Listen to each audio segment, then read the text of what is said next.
नगर निगम शिमला में 24 वार्डों में जीत के बाद आज सुखविंदर सरकार में उद्योग मंत्री हर्षवर्धन चौहान, शिक्षा मंत्री रोहित ठाकुर व शिमला के विधायक हरीश जनालथा ने एक संयुक्त कॉन्फ्रेंस कर शिमला की जनता का आभार जताने के साथ ही विपक्ष के आरोपों पर पलटवार किया है। उद्योग मंत्री हर्षवर्धन चौहान ने कहा कि कांग्रेस की यह तीसरी जीत है। उन्होंने कहा कि बीजेपी हार को पचा नहीं पाई है। वहीं विपक्ष के सरकार द्वारा चुनावों को प्रभावित करने के आरोप पर उन्होंने कहा कि डीए की किस्त बीजेपी की देनदारी थी।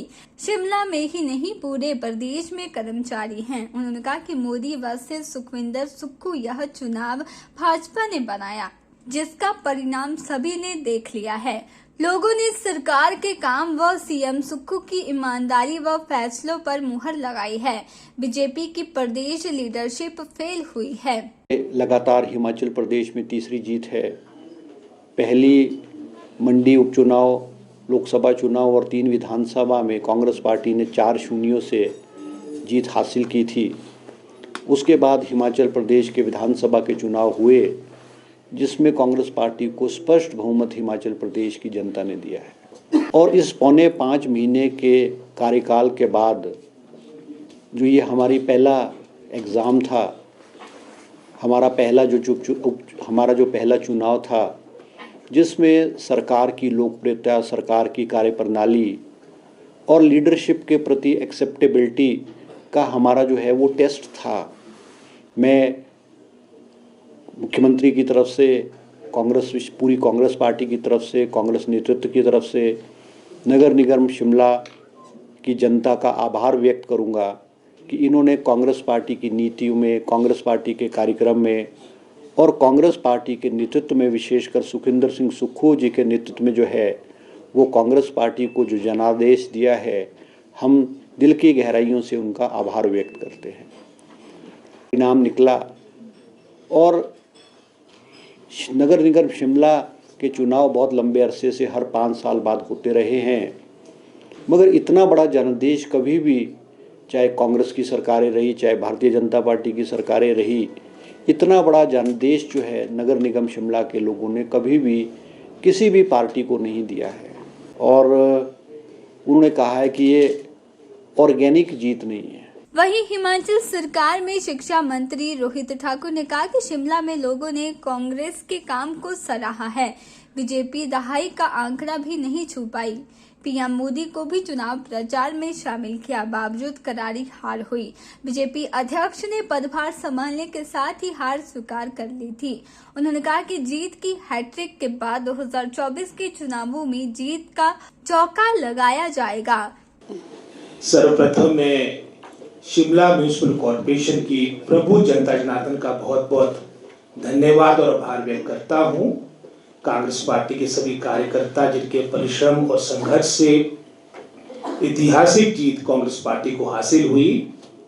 जैसे चौहान साहब ने कहा, आज तक के हिमाचल के इतिहास में चाहे कोई भी रूलिंग पार्टी रही हो, चाहे कांग्रेस की बात है, बीजेपी की बात है, कभी भी इतनी सीटें, 24 सीटें नहीं आई है।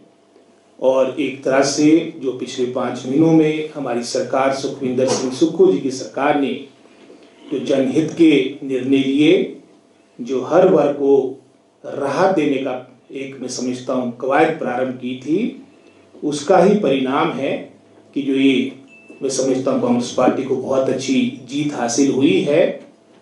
और इसके विपरीत Bharatiya Janata party double digit तक में नहीं आ पाई। जहाँ तक शिमला शहर की बात आती है, अधिकतर यहाँ से भारतीय जनता पार्टी के विधायक रहे हैं। और इस मर्तबा यहाँ से हमारे हरीश जनालथा जी 15 वर्षों के बाद यहाँ के विधायक के चुनाव के दौरान सफल हुए थे। कॉरपोरेशन भी पिछले 10 वर्षों से कांग्रेस पार्टी का ना मेयर था, ना डिप्टी मेयर था।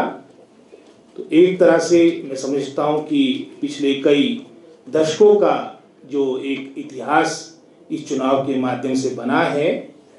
यहाँ पर बात आई हमारे प्रतिपक्ष के नेता जयराम ठाकुर जी की। उन्होंने, जहाँ मैं समझता हूँ सहर्ष जो जनता जनार्दन का निर्णय होता है, जनादेश होता है, वह स्वीकार करना चाहिए। लेकिन वहाँ पर भी उन्होंने, मैं समझता हूँ, ऑर्गेनिक जीत ना बोलकर कहीं ना कहीं मैं समझता हूँ जो ये हार हुई है उसको नहीं बचा पा रहे। हालांकि जब विधानसभा के इलेक्शन भी थे उस वक्त की बड़ी बड़ी बातें हुआ करती थी कि हम 25 साल के लिए आगे हैं, 40 साल के लिए आगे हैं। अंत में तो उत्साह इतना बढ़ गया था कि हम तो 50 साल के लिए हमारी सरकार सत्ता में आ चुकी है।